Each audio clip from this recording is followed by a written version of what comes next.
adik-adik semua. Shalom. Bagaimana kabarnya? Luar biasa. Kembali lagi dengan Kak Fiona dan Kak Yolanda. Sebelum kita mulai ibadah, nanti doanya dibawakan. Oke adik-adik semuanya, sebelum kita menaikkan pada sekolah minggu kita, mari kita berdoa. Semuanya lipat tangan dan tutup mata. Terima kasih Tuhan buat setiap anugerah Tuhan yang boleh kami rasakan di saat ini, sehingga kami boleh beribadah walaupun hanya melalui Zoom, tapi kami percaya Engkau bersama-sama dengan kami. Inilah ibadah kami Tuhan, kami alaskan dalam satu nama Tuhan Yesus Kristus, Juru Selamat kami sudah berdoa. Amin. Oke ada semuanya, kita menaikkan pujian Ada Satu Sobatku.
Sebelum kita mendengarkan firman Tuhan, mari kita sama-sama nyanyikan firman-Mu kita bagi kasih.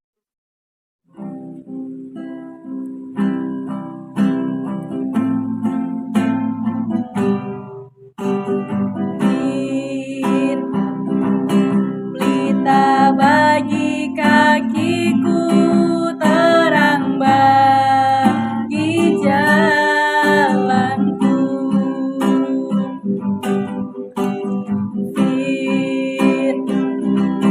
Pelita bagi kakiku, terang bagi jalanku. Waktu ku bimbang, waktu ku bimbang dan hilang jalanku, tetaplah Kau di sisi. Akan ku takut asal Kau di dekatku, bersertaku selamanya.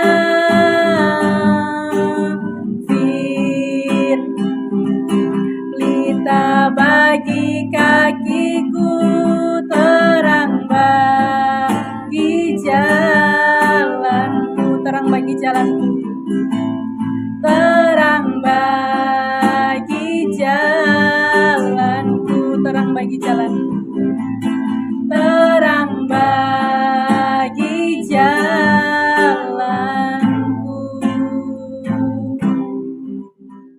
Halo dari semua, apa kabarnya hari ini? Pasti sehat selalu ya. Nah, hari ini kita belajar firman Tuhan, tapi sebelumnya kita berdoa terlebih dahulu. Yuk, lipat tangan dan tutup mata, mari kita berdoa. Tuhan Yesus yang baik, pada pagi hari ini kami mengucap syukur kepada-Mu Tuhan, karena Tuhan selalu menolong dan menyertai kami semua. Dan hari ini Tuhan kami siap mendengar akan firman-Mu, kiranya firman-Mu yang kami dengar, kami bisa mengerti dan kami bisa melakukannya dalam kehidupan kami sehari-hari. Ini kami anak-anak-Mu Tuhan, kami serahkan dalam nama Tuhan Yesus Kristus kami telah berdoa. Amin. Oke adik-adik, firman Tuhan hari ini kita belajar dari Yesus menyembuhkan orang lumpuh. Nah, orang lumpuh siapa ya? Kan Tuhan Yesus banyak menyembuhkan orang lumpuh. Nah, kisahnya dari Lukas 5 ayat 17 sampai 19. Nah, pada suatu hari Yesus datang ke kota Kapernaum. Nah, Yesus datang ke Kapernaum untuk apa, adik-adik? Untuk mengajar di sana bersama dengan murid-muridnya. Ya, bersama dengan murid-muridnya. Dan ternyata di kota Kapernaum ini berita tentang Yesus sudah tersebar kemana-mana sehingga banyak orang yang datang di situ untuk mendengar dan untuk melihat yang Yesus lakukan dan Yesus ajarkan kepada mereka. Ya, banyak orang, adik-adik, ada bapak ibu, ada emak opa, semuanya ada. Dan bahkan ada juga ahli-ahli Taurat dan orang-orang Farisi juga ikut mendengar Yesus mengajar di situ. Nah, Yesus mengajar di mana, adik-adik? Di dalam rumah. Sehingga pintu-pintu rumah itu sudah dikerumunin oleh banyak orang yang mau mendengarkan berita tentang ajaran yang disampaikan oleh Tuhan Yesus. Nah, pada suatu hari karena berita tentang Yesus sudah tersebar kemana-mana dan mereka sudah mengetahui bahwa Yesus bisa menyembuhkan dan bisa melakukan sesuatu, bisa melakukan mukjizat, maka 4 orang sahabat ini mau membawa temannya yang lumpuh kepada Tuhan Yesus. Nah, ini mereka, adik-adik. Mereka mau temannya yang lumpuh ini bisa disembuhkan oleh Tuhan Yesus dan berjalan kembali seperti manusia pada umumnya bisa berjalan. Nah, tapi apa yang menjadi kendala, adik-adik? Mereka tidak bisa masuk karena banyak orang. Nah, ini banyak orangnya. Sehingga mereka melakukan apa? Mereka mau melewati atap rumah. Nah, kira-kira bagaimana ya Tuhan Yesus bisa menyembuhkan orang lumpuh yang tadi? Bagaimana ya kira-kira dia bisa menyembuhkan? Nah, caranya kita bisa lihat di video ini. Minggir! Tolong jangan halangi jalan. Minggir. Kau! Mau dibawa kemana orang itu? Kami bawa dia untuk bertemu Yesus yang bisa buat mukjizat. Aku harus melihatnya. Ayo, lewat sini.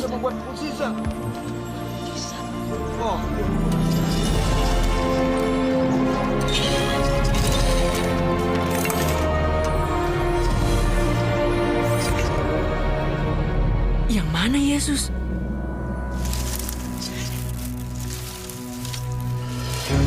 Minggir kalian, kami mau lewat. Minggir, minggir kalian. Ayo, ayo.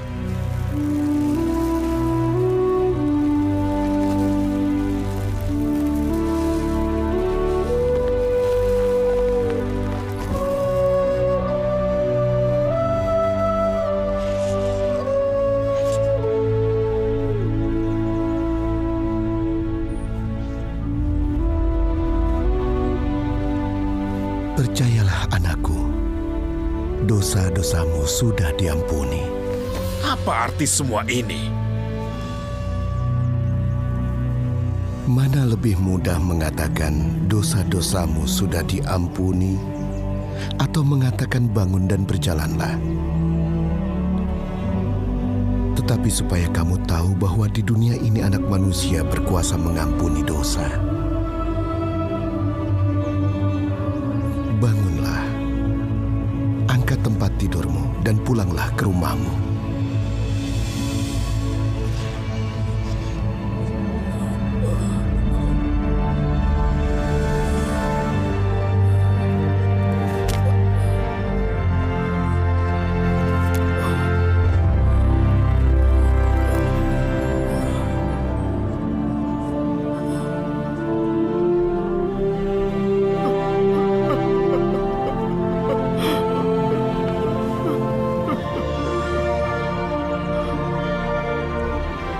Lihat Joy, orang bisa membuat mukjizat.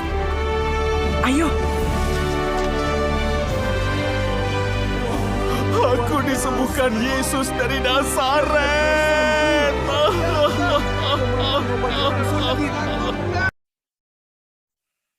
Nah, adik-adik, tadi kita sudah melihat videonya. Ternyata ketika Tuhan Yesus melihat orang lumpuh itu, maka Tuhan Yesus melihat iman mereka. Sehingga Tuhan Yesus mengatakan apa? Hai saudara, dosamu sudah diampuni. Karena itu, Tuhan Yesus adalah Tuhan Yesus yang suka mengampuni dan memaafkan kesalahan kita, manusia yang berdosa ini. Oleh karena itu, karena Tuhan Yesus adalah Tuhan yang suka mengampuni, maka kita sebagai anak-anak Tuhan, pengikut Kristus, kita juga harus bisa meneladani Tuhan Yesus yang suka mengampuni. Jadi apa nih yang mau kita pelajari dari kisah Tuhan Yesus bisa mengampuni orang lumpuh? Yaitu belajar untuk memaafkan orang lain, belajar untuk mengampuni orang yang bersalah kepada kita, dan kita juga belajar untuk meminta maaf kepada papa mama jika kita melakukan kesalahan. Dan jangan hanya sekedar untuk meminta maaf adik-adik, tapi kita berusaha untuk tidak mengulangi kesalahan yang sama ketika kita sudah menyadari bahwa apa yang kita lakukan itu adalah salah.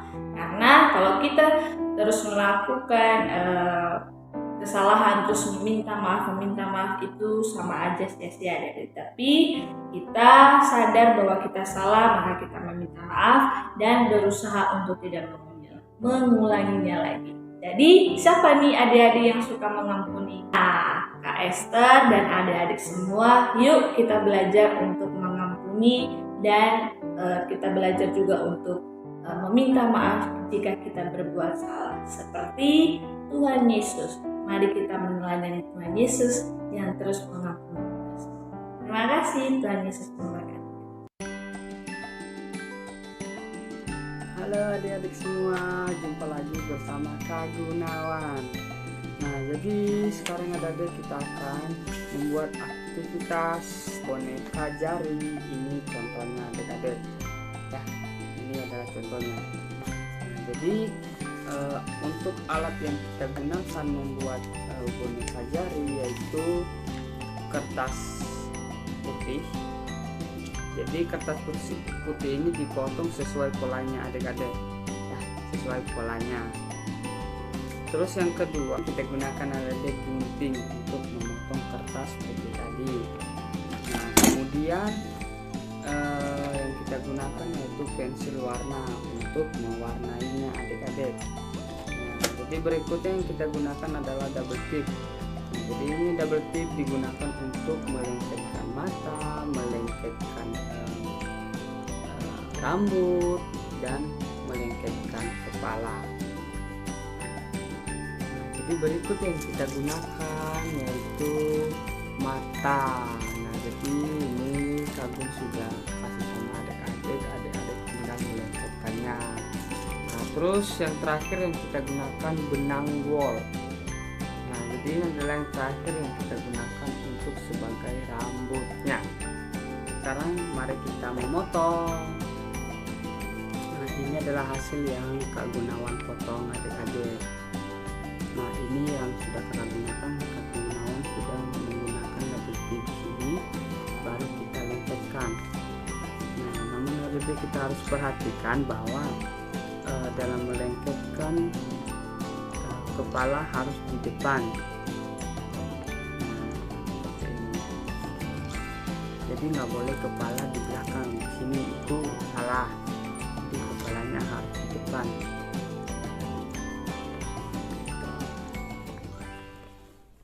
Jadi deh, sekarang kita mewarnai. Nah, ini yang Kak Gunawan buat. Nah, jadi adik-adik bisa mewarnainya seperti ini menggunakan pensil warna. Namun adik-adik bisa memilih warna yang adik-adik suka. Oke. Nah, jadi langkah selanjutnya yang kita lakukan yaitu memberi matanya dan memberi rambutnya. Nah, ini adalah yang Kak Gunawan buat. Sekarang udah jadi. Nah, untuk itu sekarang giliran adik-adik membuatnya.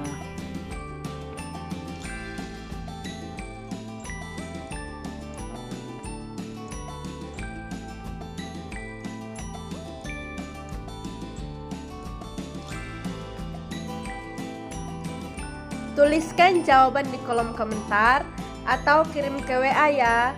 Setiap jawaban yang benar akan mendapatkan reward. Nanti bisa ditukar hadiah loh. Jadi jangan lupa untuk tuliskan di komentar ya. Terima kasih.